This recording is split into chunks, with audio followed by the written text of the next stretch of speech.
Oleh informasi di Selebes petang mengenai direksi terpilih di 3 Perusda milik Pemkot Makassar resmi menjabat mulai tanggal 31 Januari 2020. Setelah penjabat Wali Kota Makassar Iqbal Suhaib mengambil sumpah jabatan para direksi terpilih pada Jumat sore di Balai Kota Makassar.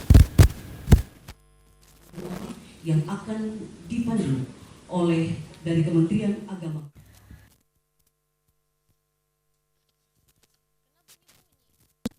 Iqbal Suhaib dalam sambutannya mengatakan mereka yang dilantik ini merupakan 3 peserta terbaik dari masing-masing Perusda yang dinyatakan lolos seleksi pada akhir Desember 2019 lalu.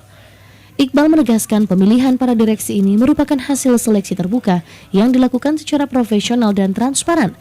Di hadapan para direksi terpilih, Iqbal menitik beratkan agar para pejabat yang baru dilantik ini bekerja maksimal demi membawa citra positif bagi Perusda.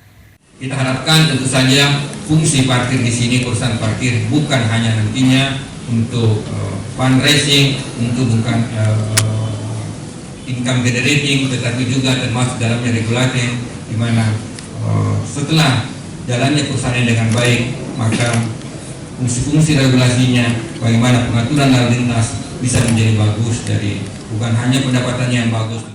Selanjutnya, Pemkot menjadwalkan akan melakukan pelantikan direksi PDAM, yang kini tahapan seleksinya masih sementara berproses di level Timsel. Diketahui, proses seleksi PDAM memang terpisah dari 3 Perusda lainnya.